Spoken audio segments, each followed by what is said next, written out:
할렐루야. 주의 예배 오신 여러분들 저도 환영합니다. 오늘 본문 말씀 여러분 잘 아시는 말씀이죠? 네, 예수님이 6월절에 성전에 들어갔는데 보니까 사람들이 많이 있었는데 그 중에 사람들이 막 비둘기 팔고 또 돈을 바꾸고 막 그런 복잡한 상황이 벌어졌습니다. 그래서 예수님 그걸 보시고 분노하시면서 너희가 내 집은 기도하는 집이라 일컬음을 받으라고 했는데 너희가 강도의 소굴로 만들었다. 그리고 화내시는 분노하시는 그런 장면입니다. 오늘 본문 아주 잘 아시는 말씀입니다.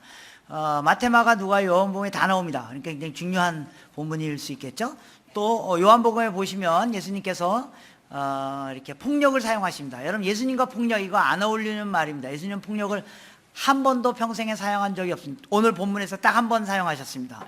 예수님은 자신이 십자가에 못 박혀 돌아가시기 위하여 로마 군병들이 잡으러 올 때도 폭력 사용하지 않으셨던 분입니다. 그런데 오늘 본문에서 요한복음에 보시면 노끈으로 채찍을 만들어 가지고 그들 다 내쫓고 상을 뒤엎으시고 하는 장면입니다. 그래서 굉장히 많이 우리가 알고 있는 장면입니다. 어쩌면 굉장히 중요한 본문입니다. 또 이 본문이 우리에게 익숙한 것은 이 본문 갖고 우리가 설교 많이 들었잖아요. 저도 어렸을 때 이제 저희 교회, 제가 고향 교회 그 원로 목사님 본문 갖고 이 성전에서 막 장사하는 거에 대한 책망을 하시면서 여러분들 주일날 제발 교회에서 장사하지 마십시오. 여전도에 자꾸 주일날 교회에서 깨 팔고 미역 팔고 기름 팔고 그런 거 하는데 제발 그런 거 하지 마십시오 라고 이제 막 얘기합니다. 그러면 여전도 회장님이 뒤에서 막 화내면서 내가 깨 팔고 미역 팔고 기름 팔아 안 됐으나 다 성경금에 쓰지, 물론 그 중에 일부 떼내서 설악산도 놀러 가긴 하지만 뭐 그럴 때 떠오르는 본문입니다. 그래서 굉장히 익숙한 본문입니다.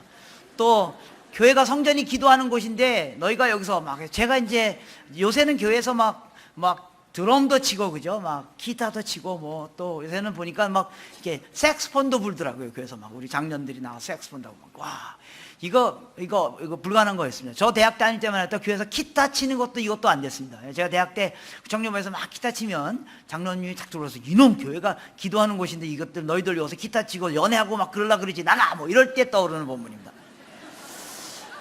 설마 예수님이 교회에서 뭐 좀 기타 조금 쳤다고 이렇게 분노하시겠습니까? 오늘 이 의미는 좀 더 크게 보셔야 됩니다. 자, 예수님이 6월절에 성전에 들어갔잖아요. 여러분, 6월절은 어떤 날입니까? 6월절은 유대인의 절기 중에 최고의 절기예요. 그래서 많은 유대인들이 모여드는 겁니다. 당시 기록에 의하면 약 50만 명의 유대인들이 모여들었대요. 그 성전에. 그러니까 막 성전이 어마어마하게 복잡했겠죠. 그런데 이제 거기 왜 비둘기 팔고 환정상들이 있었냐면, 예를 들면 이런 겁니다. 이제 6월절에 아침에 일어나서 예루살렘 근처에 사는 유대인들은 아침에 일어나서 지난 1년 동안 키웠던 비둘기 중에 제일 깨끗하고 성결한 비둘기 한 쌍을 갖고 성전에 와서 예물을 드리는 거예요. 그러면 돼요. 문제는 저 300km, 400km 떨어진 데에 있는 유대인들도 6월절에 오는 날이거든요. 그래서 300km, 400km 떨어진 데서 6월절에 맞춰서 오려고 하면 몇 주 전에 떠나야 돼요. 그때는 걸어가는 시대였으니까. 그러니까 한 3, 4주 전에 비둘기 아주 깨끗한 비둘기 한 쌍을 안고 3주 동안 걸어오는 거예요. 걸어오는 동안에 무슨 일이 일어나는 거예요? 이 비둘기가 눈알이 다 돌아가고 털 다 빠지고 얼굴 새카매가지고 완전히 개판 제물이 된다는 겁니다. 그걸 주님께 드릴 수 없다는 겁니다. 그래서 성전 안에 가장 가까운 데서 좋은 깨끗한 비둘기를 사가지고 그걸 주님께 드리는 거예요. 이거 나쁜 거 아니에요. 좋은 거예요. 그죠? 예를 들면 저희 어머니는요, 이전에 시장에서 장사하셨던 분이에요. 장사하면 이제 돈이 막 왔다 갔다 하잖아요. 근데 빳빳한 1,000원짜리만 들어오면 이게 성경책 사이로 들어갑니다. 그럼 이제 모아놨다가 주일날 모여 이래가지고 그 빳빳한 1,000원짜리 중에 제일 빳빳한 거 한 장씩 나눠주면서 헌금해 이렇게 하는 겁니다. 이거 나쁜 거 아닙니다. 좋은 겁니다. 왜 거기 환정상이 있었습니까? 당시 예루살렘은 예루살렘끼리 사용하는 화폐가 따로 있었어요. 그래서 예루살렘 밖에 있는 사람이 와서 비둘기를 살려면 돈을 바꿔야 돼요. 그래서 그들이 주님께 좋은 예물을 드릴 수 있도록 편리를 봐드리고 또 좋은 예물을 공급해주는 좋은 거예요. 좋은 예배를 드릴 수 있도록 해주는 겁니다. 그런데 왜 예수님께서 이렇게 분노하셨습니까? 이건 성경 전체를 통해서 살펴보셔야 됩니다. 자, 솔로몬이 죄송합니다. 예수님이 성전에 들어갔잖아요. 그러면 그 성전은 처음에 누가 지은 성전이에요? 솔로몬이 지은 성전입니다. 제가 답을 벌써 했네, 그죠? 그러니까 성전은 처음에 솔로몬 때 지어진 성전이잖아요. 그리고 이스라엘이 중간에 바벨론에 포로 잡혀갔다가 왔을 때 다 무너졌잖아요. 그래서 수룹바벨 등 몇몇 사람들이 다시 지은 성전. 그 다음에 이스라엘이 완전히 멸망한 다음에 완전히 무너졌어요. 그리고 그 당시 이스라엘을 통치하던 로마의 총독이던 헤롯이 유대인들에게 잘 보이려고 그 성전을 다시 지은 거예요. 그 성전에 예수님이 들어가신 거예요. 그래서 예수님이 들어가신 그 성전은 구약에 솔로몬이 처음 지은 그 성전이에요. 자, 여러분, 구약에서 성전의 의미가 뭐예요? 성전의 의미는 뭐예요? 성전의 의미는 건물이 아니에요. 성전은 건물을 말하는 게 아니에요. 성전은 뭐예요? 하나님의 임재를 말하는 겁니다. 하나님께서 이스라엘 백성을 가나안 땅에서 끄집어내셔서 광야 시간 동안에 계속 함께 동행하시다가 드디어 그들이 가나안 땅에 정착했어요. 그리고 하나님께서 그들에게 뭐라고 말씀하셨어요? 내가 너희 가운데 영원히 거할 것이다. 그렇게 해서 성전을 지어라. 나의 거처를 지어라. 그래서 지은 게 성전이에요. 여러분, 이스라엘 역사의 클라이막스가 어느 때였어요? 이스라엘 전체 역사의 클라이막스는 다윗과 솔로몬 시대예요. 여러분, 다윗과 솔로몬 시대가 왜 이스라엘 역사의 전체의 클라이막스예요? 다윗이 왜 이스라엘 역사의 클라이막스예요? 솔로몬 시대가 왜 이스라엘 역사의 클라이막스예요?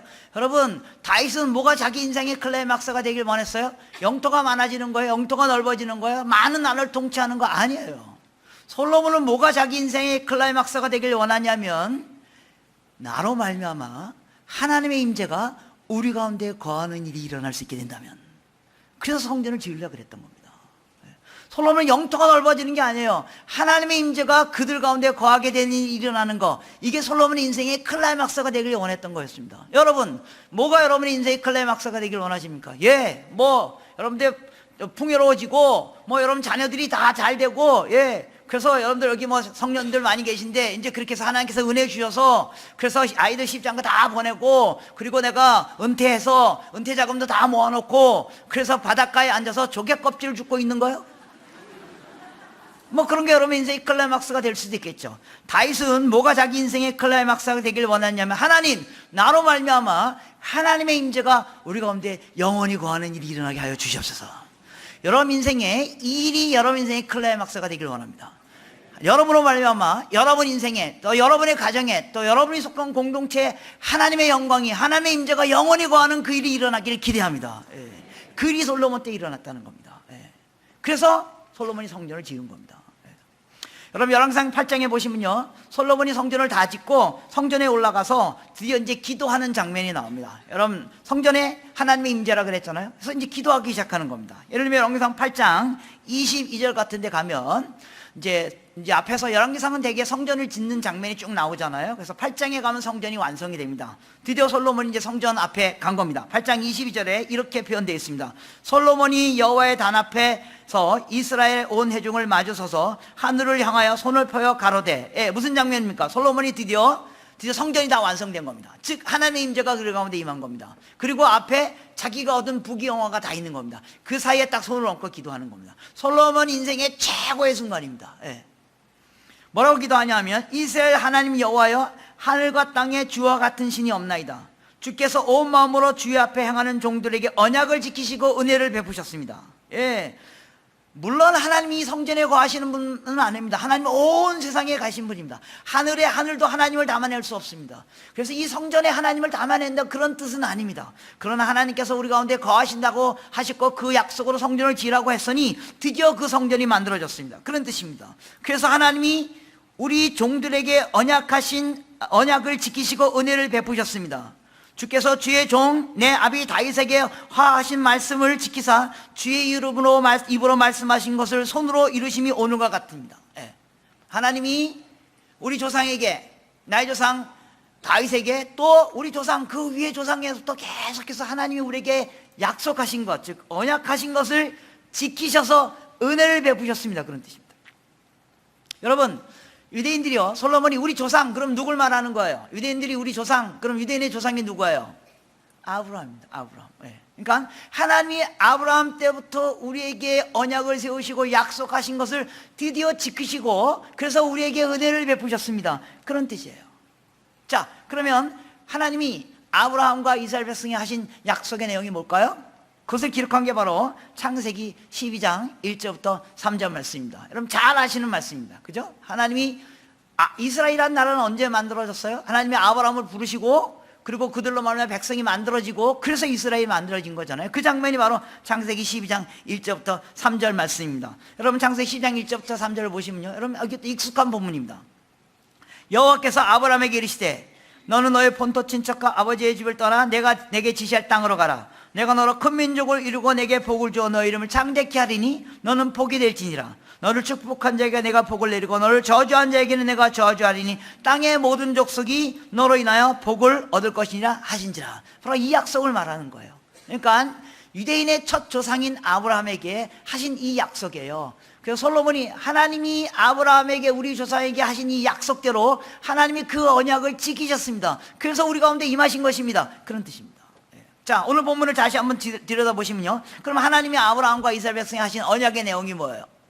언약의 내용이 뭐냐 하면, 여러분 성경을 읽으실 때 어떻게 읽으셔야 돼요? 성경은 하나님의 말씀이면서 동시에 성경은 글로 쓰여진 거잖아요. 성경을 읽을 때 어떻게 읽으셔야지 성경을 잘 이해할 수 있냐면 뭐예요? 국어책 읽듯이 읽으셔야 돼요. 아니면 소설책 읽듯이 읽으셔야 돼요. 그죠? 그럼 여러분 국어책 읽고 소설 읽으실 때 그 내용을 파악하기 위해서 뭐예요? 주어, 동사, 목적어, 목적보호, 서술어 이런 거 찾아야 되는 거 아시죠? 네. 제가 설교 시간에 갑자기 수능 대비 여기서 주어가 누구예요? 여호와께서. 그죠? 그럼 목적어가 누구예요? 아브라함에게. 그렇게 보이죠? 그죠? 그리고 아브라함에게 하신 약속의 내용이 뭐예요? 복을 주겠다는 것이 아닙니다. 여러분 문장 자세히 보셔야 돼요. 복을 주겠다고 말씀하시지 않으셨습니다. 보세요. 하나님이 아브라함에게 이르시되 너는 본토 친척 아베의 집을 떠나 내가 지시할 땅으로 가라. 내가 너에게 큰 민족을 이루고 내게 복을 주어. 복을 주겠다가 아니고 복을 주옵니다. 문장이 안 끝났습니다. 내 이름을 창대케 하겠다가 아니고 내 이름을 창대케 하리니. 문장이 안 끝났습니다. 문장이 어떻게 해서 끝나요? 너는 복이 될지니라. 그래서 하나님이 아브라함과 아브라함에게 후손에게 하신 약속의 내용이 뭐라는 거예요? 내가 너에게 복이 되게 할 것이다. 내가 너를 복이 되게 할 것이라는 겁니다. 내가 너를 복을 안 주겠다는 말 아니에요. 창대케 하지 않겠다는 말이 아니에요. 복을 주겠다, 창대케 하겠다. 근데 그게 끝이 아니고 복이 되게 하는 것이 끝이다. 그렇죠? 복이 되겠다는 게 약속의 내용이에요. 그래서 3절에 가면 너를 축복한 자에게 내가 복을 내리고 너를 저주한 자에게 내가 저주하리니 땅의 모든 족속이 너로 말미암아 복을 얻을 것이니라 하신지라. 그래서 이 문장은 주어는 여호와예요. 그리고 목적어는 뭐예요? 땅의 모든 족속이에요. 여호와께서 땅의 모든 족속에게 복을 주실 것이다. 이게 문장이에요. 여호와께서 땅의 모든 족속에게 복을 주실 것이다. 근데 그걸 어떻게 하시겠다는 거예요? 그 안에 괄호 놓기가 있는 거예요. 그 괄호의 내용이 뭐예요? 하나님께서 땅의 모든 족속에게 복을 주시는데 그걸 어떻게 하시냐면 아브라함과 그의 백성을 불러서 그들에게 복을 주고 그들에게 창대케 하여 그들이 복이 되게 하여서 그들로 말미암아 모든 민족이 복을 얻는 일이 나게 할 것이다. 이게 약속의 내용이에요. 오늘 본문의 말씀이 있고 하나님이 아브라함에게 복을 주시겠다고 약속했습니다. 이게 우리의 눈에 금방 띄잖아요. 왜 그래요? 하나님이 땅의 모든 족속에게 복을 주시겠다고 하는 게 이 문장의 핵심인데 하나님이 아브라함에게 복을 주겠다고 하시겠다고 하셨습니다라고 핵심인 것이처럼 우리에게 눈에 금방 띄는 이유가 뭐예요? 우리 심리가 뭔지 아세요? 우리가 아브라함 같은 위치에 있다는 겁니다. 우리가 하나님의 백성. 그래서 하나님이 하나님의 백성에게 복을 주신 것처럼 하나님이 우리에게 복을 주실 것입니다. 그게 제일 먼저 눈에 띈다는 겁니다. 여러분 제 메시지 오해하지 마십시오. 복 안 주시겠다는 게 아닙니다. 복을 주겠다고요. 창대케 하겠다고요. 근데 그게 끝이 아니라고요. 그보다 더 중요한 일은 너희가 복이 될 것이다. 여러분 이 본문이 옛날 성경에 우리가 갖고 있는 성경에 어떻게 표현됐어요? 너는 복의 근원이 될 것이다. 복의 통로가 될 것이다. 그래서 누가 복을 받냐 하면 널 통하여 땅의 모든 족속이 복을 받게 될 것이다. 이게 하나님의 약속의 내용이에요. 여러분 이거 놓치시면 우리 기독교 놓치는 겁니다. 하나님이 나를 복을 주시죠. 예, 우리에게 복을 주시죠. 근데 그게 끝이 아니라고요. 하나님은 우리에게 복을 주신 것 정도가 아니라 우리가 복의 통로가 돼서 땅의 모든 족속이 복을 얻는 일이 일어나게 할 것이다. 이게 하나님의 약속의 내용이라고요. 여러분 이 약속을 갖고 놓치시면 안 됩니다. 솔로몬이 이걸 정확히 알고 있었다는 겁니다. 그래서 하나님이 드디어 우리 가운데 임재하셨군요. 여러분 하나님께서 복을 주시겠다고 말씀했는데 여러분 복 중에 복이 뭐예요? 복 중에 복이 뭐예요? 하나님이 복을 주시겠다. 이 본문에 5번이나 나오잖아요. 내가 너에게 복을 주시겠다.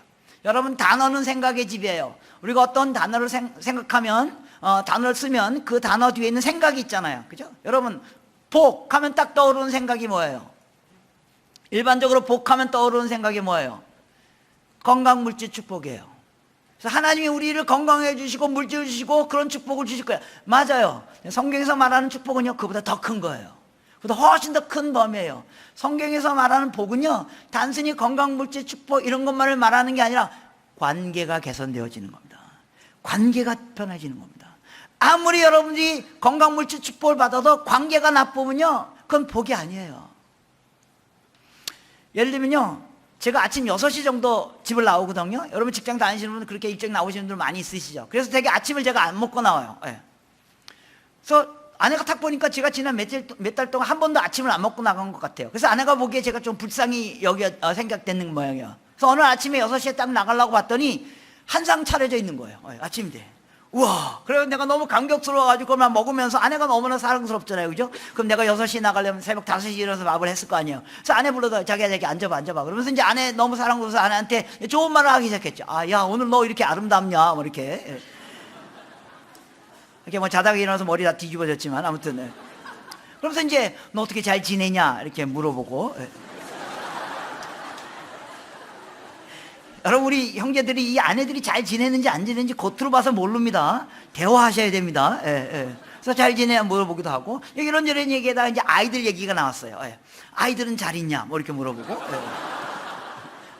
그러다가 아이들 공부 얘기가 나왔어요. 그러다가 싸웠어요.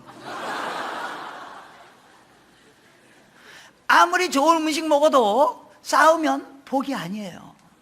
그런 건 복이 아니에요. 또 성경에서 말하는 복은 뭐예요? 성경에서 말하는 복은, 성경에서 복이란 말과 가장 많이 여러 번 연결되어 있는 문장이 뭐예요? 여러분 오늘 찬양에도 계속 그런 찬양을 여러분 불렀어요. 뭐예요? 복 중에 복이 뭐예요?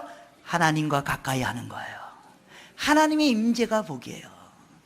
그래서 하나님께서 내가 너에게 복을 주실 것이다 약속하신 것처럼 내가 너희 가운데 임재할 것이다. 솔로몬이 바로 그 얘기를 하는 겁니다. 하나님이 우리 열조 조상부터 계속해서 우리에게 복을 주시겠다고 약속하셨는데 그 약속을 이루셨군요. 드디어 하나님이 우리 가운데 영원히 거하는 일이 일어나게 됐군요. 그 장면을 얘기하는 겁니다. 즉 하나님의 임재가 그 가운데 영원히 거하는 그 일들이 바로 성전 사건을 통해서 일어나게 된 것입니다. 그래서 여러분, 성전은요 건물을 말하는 게 아니에요. 하나님의 임재를 말하는 거예요. 성전이 건물이 좋고 나쁘고 그런 걸 얘기하는 게 아니에요. 그 안에 하나님이 임재하시는가 안 하시는가, 그게 성전이에요. 그래서 요새 성전신학 이런 얘기하죠. 성전신학의 의미가 뭐예요? 하나님의 임재신학, 그런 뜻입니다.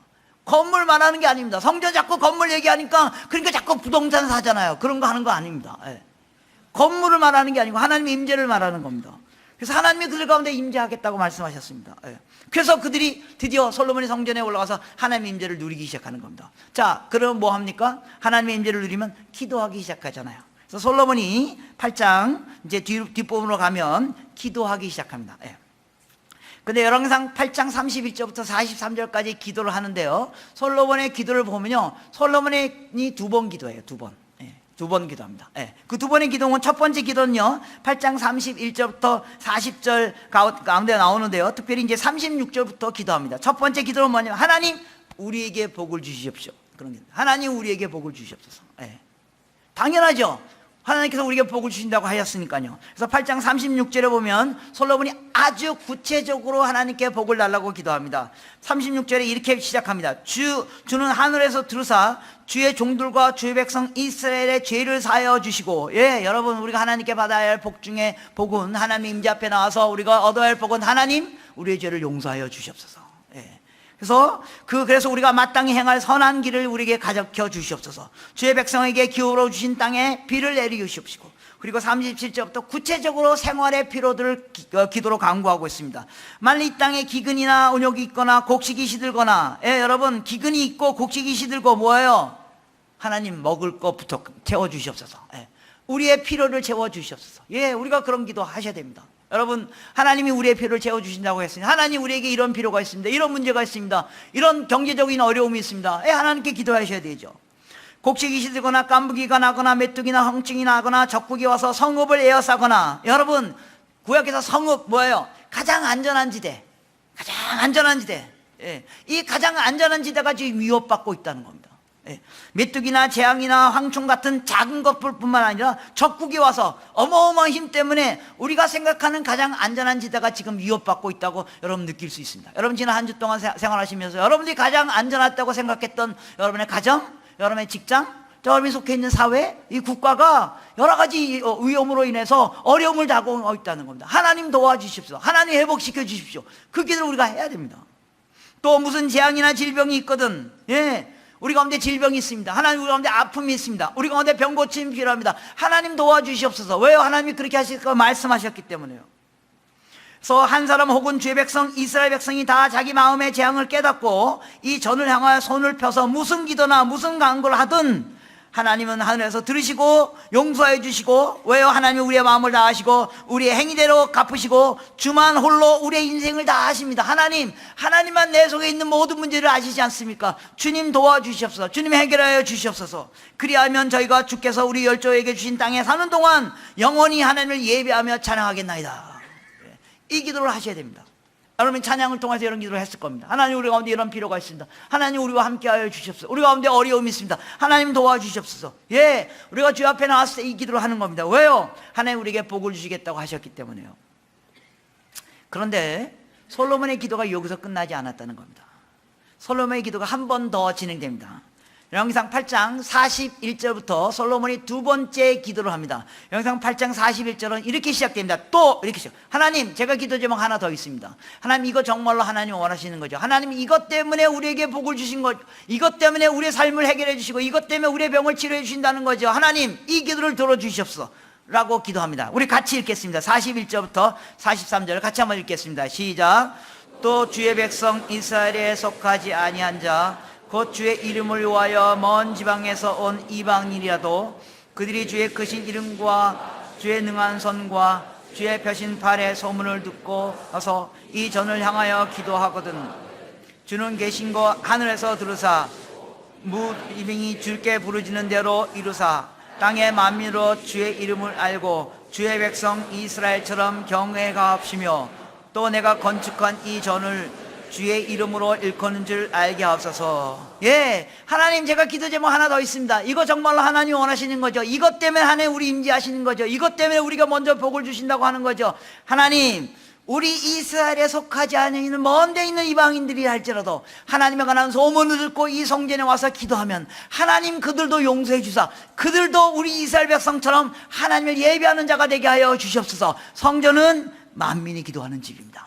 이사야서에 성전은 그 솔로몬이 하나님의 의도를 정확히 알고 있었어요. 하나님이 우리 가운데 왜 임재하냐면, 왜 하나님이 우리에게 복을 주시냐면 그냥 우리만 복받고 우리만 영생 누리는 것 정도가 아니라 우리가 복이 되어져서, 즉 우리가 복의 통로가 되어서 땅의 모든 족속이 주를 예배하게 하여 주시옵소서 라는 하나님의 그 언약의 말씀대로 하나님, 우리 저 먼 데 있는 이방인들이 할지라도 이 성전에 와서 하나님에 관한 소문을 듣고 이 성전에 와서 기도하면 하나님 그들도 용서하여 주시옵소서 라고 기도했다는 겁니다.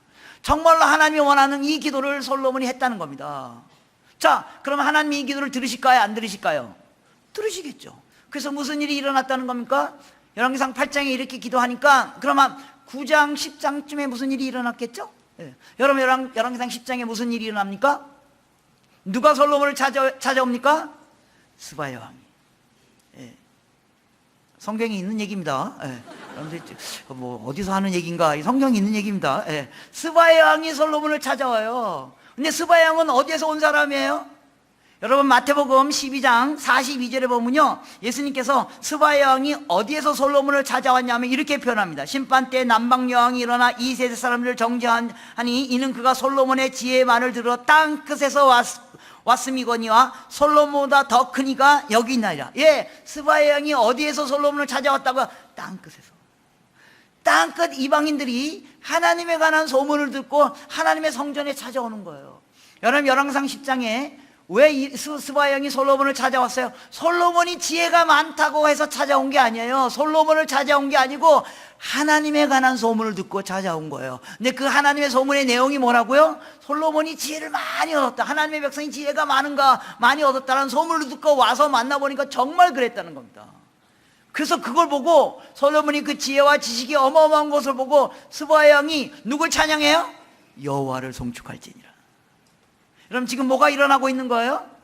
땅끝에 있는 사람들이 하나님에 관한 소문을 듣고 하나님의 백성들 찾아와서 하나님 백성 만나보고 누굴 찬양한다고요?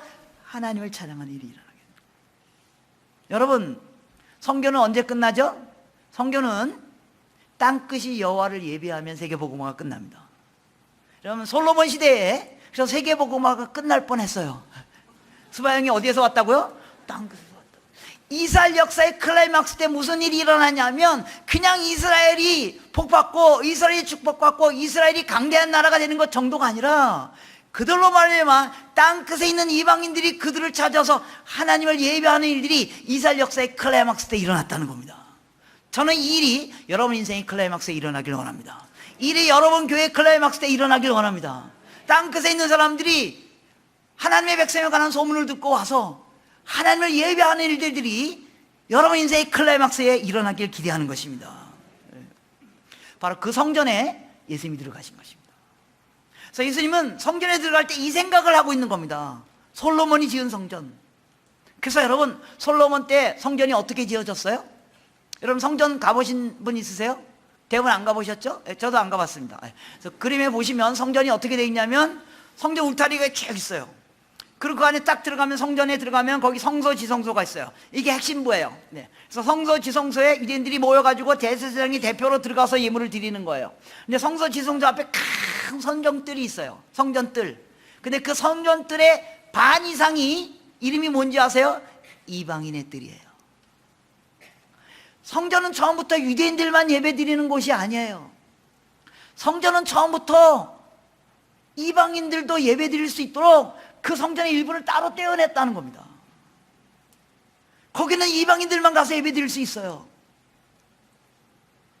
유대인들이 못 들어가요. 여러분, 예를 들면 주말에 우리 가족들하고 식당 가자, 한번 오래간만에 식사하러 외식하러 갔어요. 사람이 꽉 찼어요. 보니까 저기 좌석이 한 세네 좌석 이렇게 비어 있어요. 그래서 앉으려고 딱 가서 봤더니 뭐라고 써 있어요? 거기에 예약석. 앉아요, 못 앉아요? 못 앉아요. 여러분, 아무리 돈이 많고 아무리 백이 많아도 예약석 못 앉아요. 성전은 처음부터 유대인들만 예배드리는 곳이 아니에요. 성전은 처음부터 이방인들이 예배드릴 수 있도록 따로 떼어져 있는 공간이 있었던 곳, 그곳에 하나님이 임재하시겠다는 겁니다. 여러분, 오늘날 어디가 성전입니까? 바로 우리 교회가 성전입니다.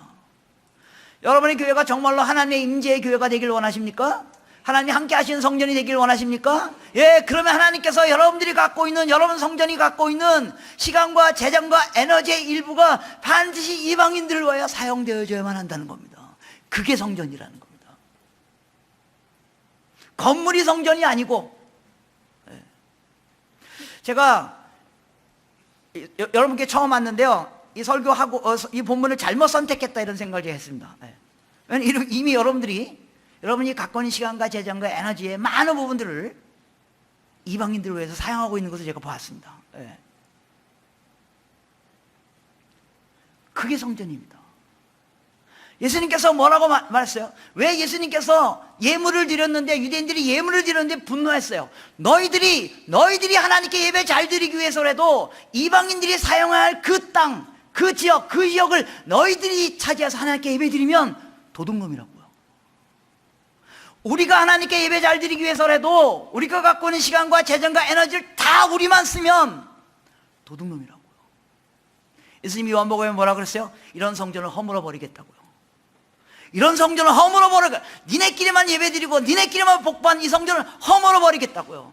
그리고 내가 3일 만에 다시 짓겠다고요. 그리고 그것은 누굴 말하는 거라고요? 본인 자신을 말. 예수님께서 3일 동안 죽으시고 부활하시고 고난받는 사건을 통해서 무슨 일이 일어나셨어요? 온 세상이, 모든 사람이 복을 받을 수 있는 길을 여셨습니다. 그 얘기를 하는 겁니다. 성전은 우리끼리만 예배드리는 곳이 아니에요. 이미 여러분 교회가 이런 일을 충분히 하고 있습니다. 여러분 예배드리기도 불편한데 여러분들이 갖고 있는 시간과 재정과 에너지를 다른 데 쓰지 않고 이방인들이 또 하나님께 예배드리게 하게 하는 그 일을 위하여 사용한 일에 대해서 감사를 드립니다. 그러나 제가 한 걸음 더 나가서 더 센 도전을 하길 원합니다. 제가 매일 오는 거 아니니까 아마 다시 오지 않을지도 모르겠지만, 예. 여러분, 요새 어디가 성전입니까? 어디가 성전입니까? 우리가 성전입니다. 여러분 인생이 정말로 하나님의 임재 인생이 되길 원하십니까? 하나님이 함께하는 인생이 되길 원하십니까? 그렇다면 하나님이 여러분의 인생 가운데 하나님이 주신 시간과 재정과 에너지의 일부가 이방인들을 위하여 사용되어져야 한다는 겁니다. 그게 진정한 하나님의 임재입니다. 예.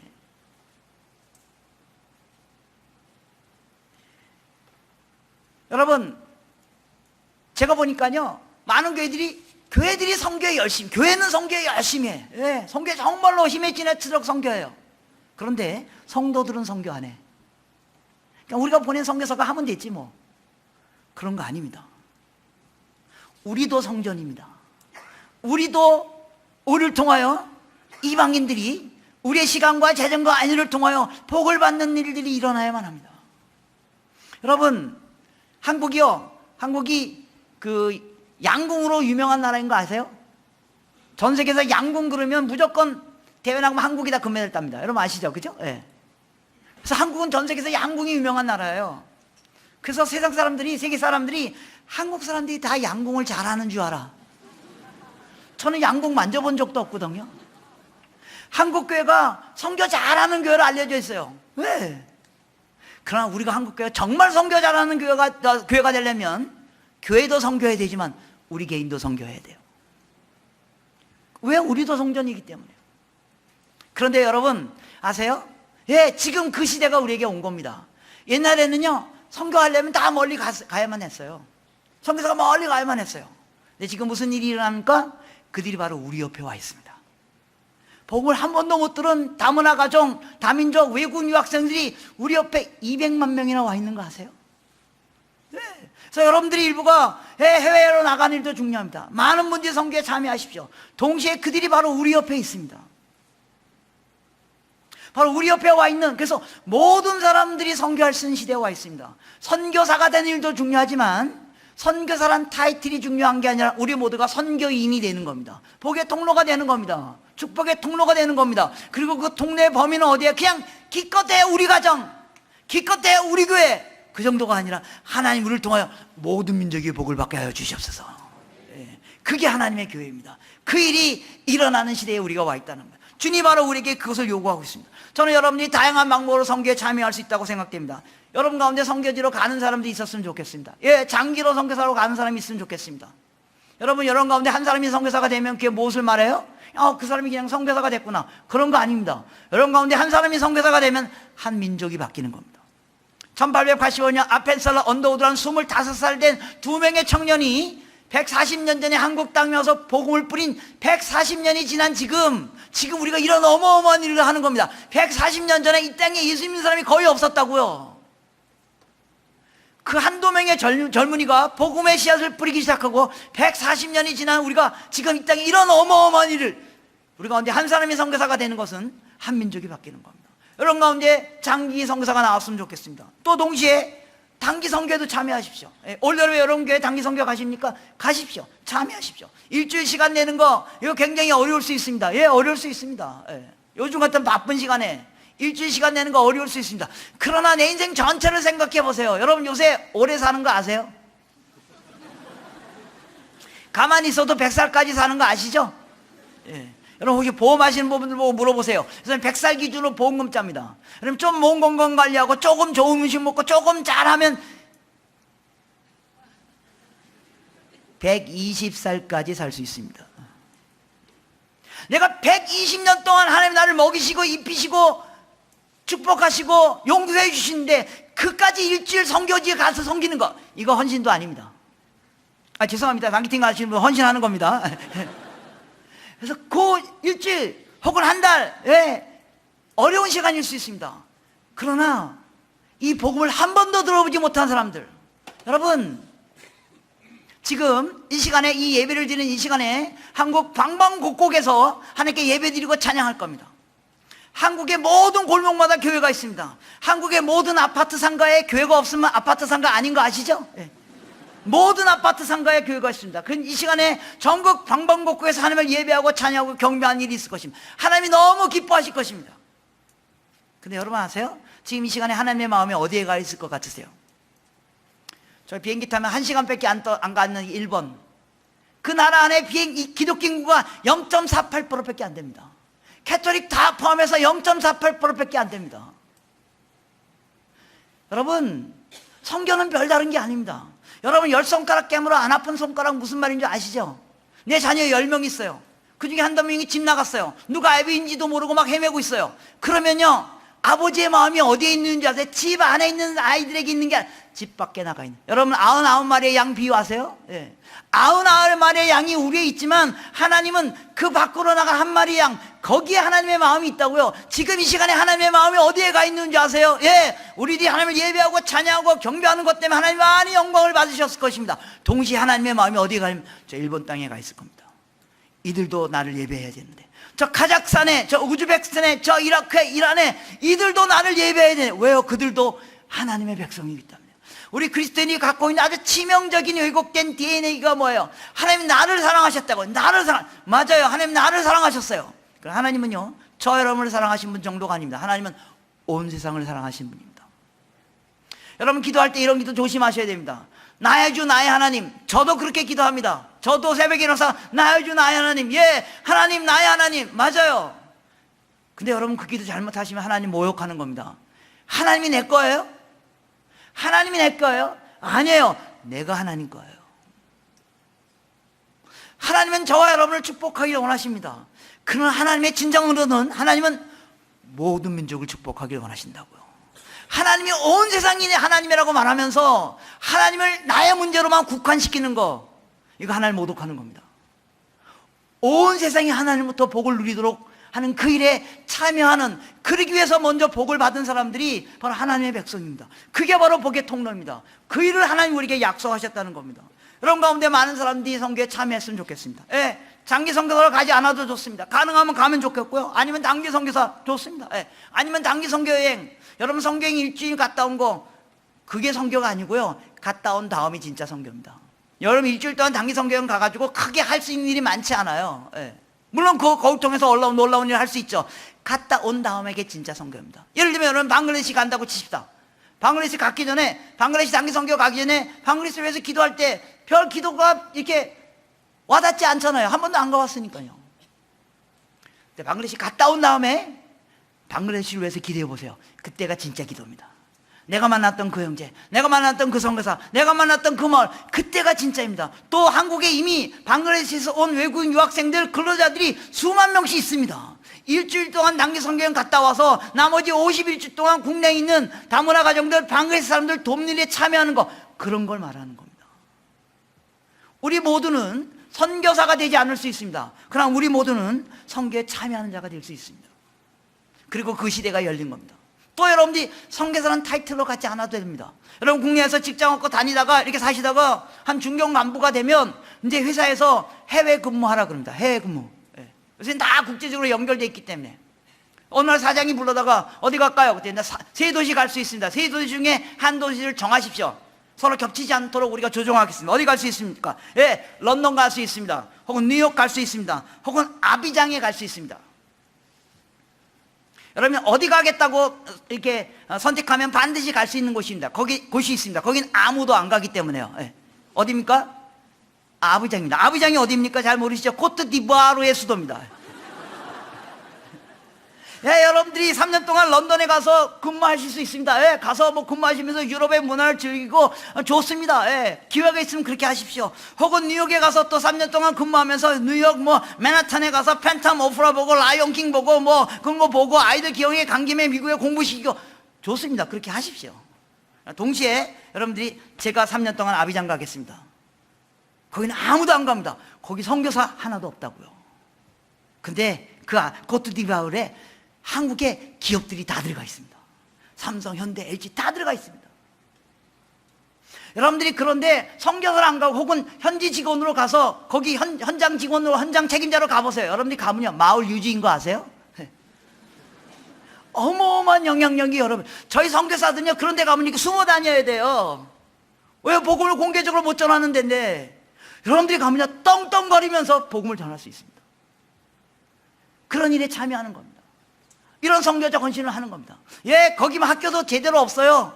먼지구덩이에요. 그래서 어떻게 하겠다는 거예요? 아이들하고 아내하고 상의해서 그래 우리 홈스쿨링 하자. 홈스쿨링 준비해가지고 3년 동안 가서 아이들하고 있다 오는 거예요. 어마어마한 영향력이에요. 이런 일을 여러분들이 이런 일에 참여할 수 있습니다. 또 한국에 와 있는 많은 외국 유학생들, 근로자들, 여러분 저희가 부산인 한 교회에서 선교 훈련을 하는데 훈련 끝난 다음에 이제 그 교회에 외국인 한글 학교가 있어요. 이제 훈련 끝나니까 이제 선교부 목사님이 이제 지사님 이제 이 한글 학교 좀 도와주십시오. 그러니까 그분이 저는 선교 훈련 받았지만 저는 외국인 저는 안 됩니다. 저는 뭐 말도 잘 못하고 안 됩니다. 그래서 저는 안 됩니다. 그러니까 그분이 그러면 운전이라도 해주십시오. 그런데 가면 이제 아이들 이렇게 유학생들 학교에서 이렇게 데려오고 운전을 해야 돼요. 그러니까 운전 저는 몸으로 때우는 건 잘합니다. 그래서 운전 제가 하겠습니다. 이분이 매주 토요일마다 와가지고 교회에서 스트렉스 몰고 학교에 가가지고 아이들 데리고 와가지고 그럼 한글 학교 들어가는 동안에 자기는 밖에서 꼬박꼬박 졸고 있다가 이제 끝나면 또 학교에 데려다주고 이거 1년 동안 했어요.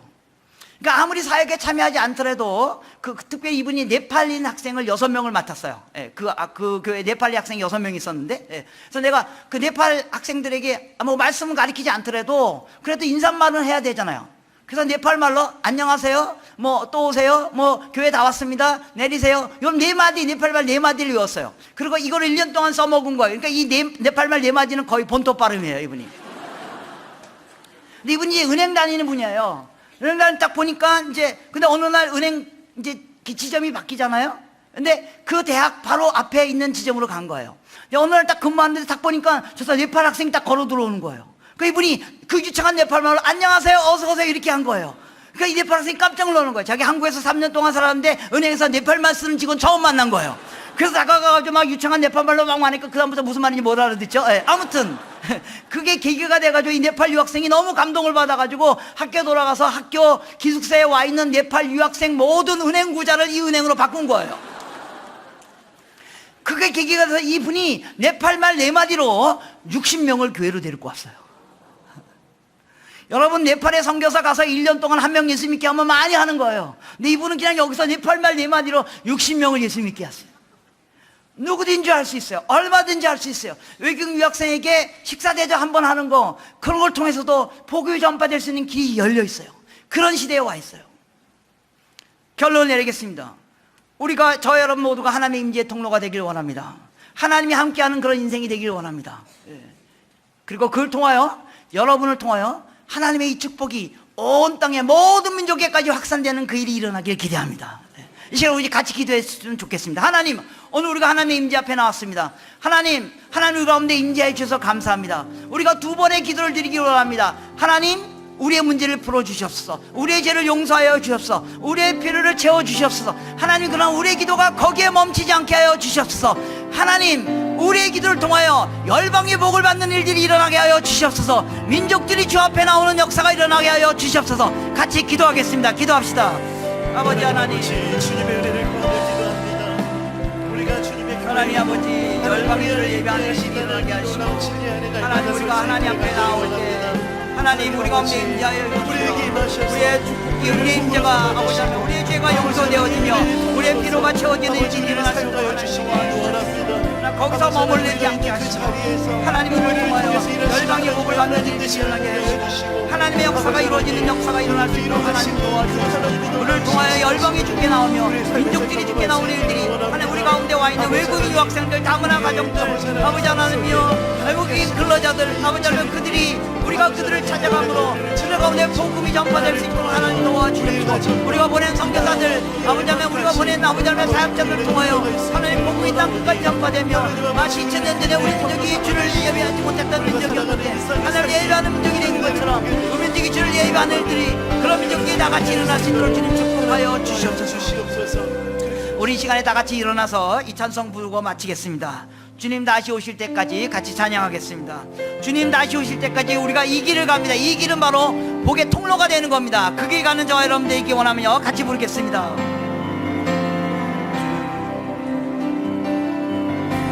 주님 다시 오실 때까지 나는 이 길을 가리라. 좁은 문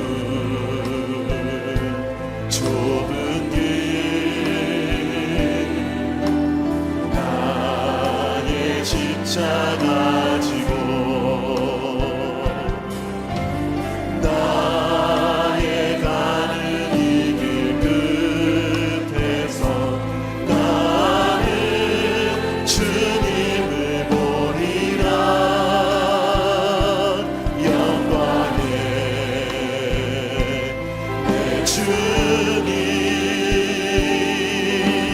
나를 맞아주시 주님 다시 오실 때까지 나는 일어나 달려가리라 주의 영광 온 땅 덮을 때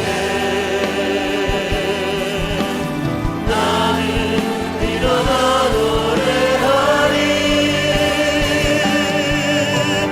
내 사모하는 주님 온 세상 구주시라 내 사모하는 주님 영광의 왕이시라 내 사모하는 주님, 내 사모하는 주님 그분은 온 세상의 구주이십니다. 구주시라 내 사모하는 주님 영광의 왕이시라. 기도하시겠습니다. 이제는 우리를 구원하신 예수 그리스도의 은혜와 온 땅을 복주시고 구원하시기 위하여 우리를 복의 통로 삼으시는 하나님의 무한하신 사랑과 성령님의 위로 역사하심이 이제 진정한 하나님의 임재의 성전이 되어 열방이 복을 받는 통로가 되길 원하는 우리 모두에게 지금부터 영원토록 함께 얻기를 축원하옵나이다.